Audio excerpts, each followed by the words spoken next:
Today on Contractor Fight TV, my friends, we're going to dig into how you can land bigger sales as a contractor by going whale hunting. I can't wait to share some of this shit with you guys today. Let's go.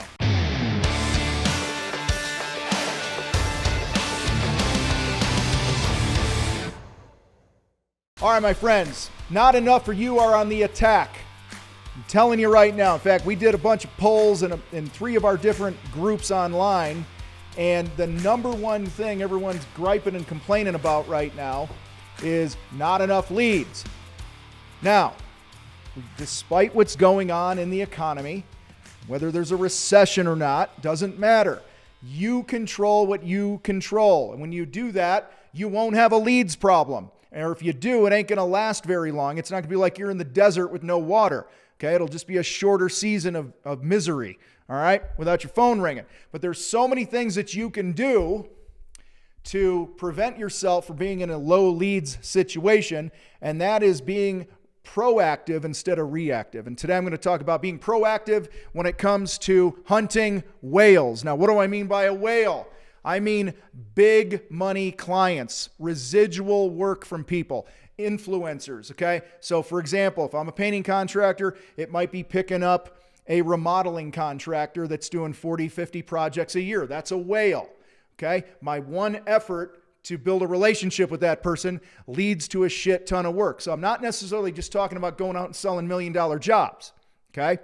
So why I go after whales, guys, and that's how I define a whale, is somebody that's going to feed me residual leads and sales over a long period of time. Like one example, I had a basement remodeler that I did work for probably 3-4 years, at least $500,000 a year in doing nothing but painting new finished basements. Okay, like literally, this is back in the day when we had fax machines and stuff. Every morning, damn near every morning of the week, I go down to my home office and there'd be a new job faxed over with a new address because I had pricing worked out and they literally did their own bids. They sent me the contract. I'd review it, go out, meet the customer, nail down the colors. We'd get there and prime it, do all the work, all the trim packages, all the custom staining. And these jobs were typically, the average job was around $12,000, 12 to 15 grand, like clockwork, because I went whale hunting. So I love whales, guys, because of the lifetime value. It's not just a one and done thing. All right. Now, a couple other reasons why I go whale hunting. All right. Low cost per lead. You actually spend less money on marketing. Costs you less to get a sale. All right. And this is especially helpful for those of you right now that don't have a lot of money to market with. You want relationships like this. So most people go wrong with this whole whale hunting thing, thinking of one transaction versus a long period or long-term relationship. All right. And when you make it about them and their needs and not just about you, you're more likely to be successful with this. Okay. A lot of guys have told me they fear picking up these types of whale clients because, oh, it's too much work. I don't have enough guys. But guys, I'm telling you right now, this is good for you because it stretches you. You have to become a better leader. All right. So how do you hunt for whales? Number one, starts with a prospecting plan. Set the right targets. Who are the companies or relationships that are in hundreds of homes a year? Focus on adding value to them, making their life easier, solving their problems, building a relationship with them. And now you're by default in 100 or hundreds of homes a year. All right. So you have to set those right targets. The prospecting plan also includes many touches. It's very rare that you're going to pick up the phone or knock on some business's door who's one of these influencers for you, and they're going to give you work right away. I've had many contracts that took me many months and years to land because I was persistent. So your prospecting plan, you got to have the right targets and get ready to have many touches. Put it on the calendar. Be consistent. Make this part of your marketing plan and track this so that you have some data. All right. Second thing is the hunt. You got the prospecting plan. Now you got to go hunt. Now, I'm a fan of hunting whales. And a lot of you are like, well, what about all these other jobs? Guys, the bluegills are still going to end up in your net, okay? because you're out there, you're building your business, building your brand, but what you focus on, you get more of. So I'm going to focus on the bigger relationships that are going to put millions of dollars into our company revenue every year. All right. Some of the small jobs will also lead to whale relationships. Okay. So I'm not saying don't do small jobs, but my focus is on these bigger influencers. All right. So when I'm hunting for these whales, I want to put on my consciousness who they are. I want to get my RAS, my reticular activating system, on high alert looking for these people. So identify, who they are. What's your ideal whale look like? For me, they were a company that was really well branded. Okay, the builders, remodelers, GCs that I worked with all had really strong brands that were well known. All right, because that again makes life easier for all of us. They have a lot of work. They're always doing projects. They're always hiring. These are the types of people that I'm looking for. They have a great reputation. They've been in business for a while. All right. Then you got to figure out where to hunt. Where are they hanging out? All right.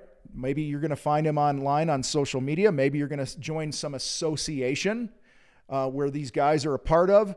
You're going to see them on job sites, and you could stop at a job site, have a conversation with a superintendent. You can go into their offices. You can call their trucks, the numbers on their trucks, all the above, guys. Just open your eyes. They're all over. Okay. How am I going to hunt them? That's the next thing. Okay. I'm going to pick the phone up. I'm going to send a text. I'm going to knock a door. It doesn't matter. I don't care. I've done so many videos about this recently, guys. Just open your mouth, open your eyes, open your mouth, take action. All right. And then here's where most people get jammed up. Is when will I hunt for whales? Okay, guys, you have to plan it. You have to put it on the calendar, time block it, and honor those commitments that you make, and you will start to land some whales. All right, but if you're just going, I'm just going to do it when it makes sense or when I feel like it, that's a no-go. All right, last thing here, the bait. What kind of bait to hunt whales? All right, first of all, the bait is you. It's your energy.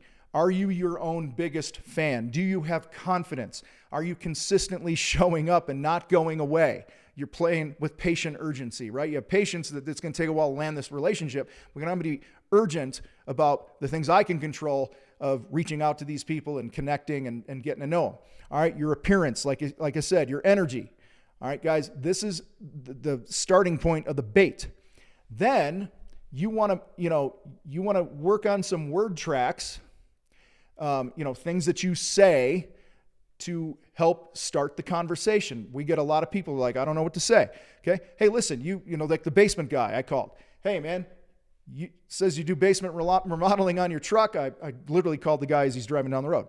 And, I don't know you yet. And I happen to paint stuff and you do basement remodeling. I thought we should know each other. And it literally turned into like a 4-year relationship. All right. That was a word track. Or, hey, I'm building my referral list. And I'm always looking for solid companies. And I thought you might be one of them. Could we have a conversation?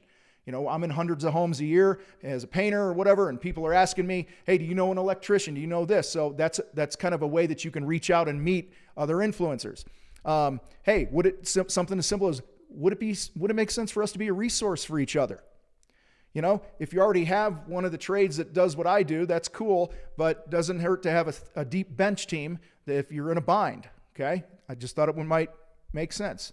So guys, these are just some of the ways that you can put the bait out there. Another is the content that you create, all right?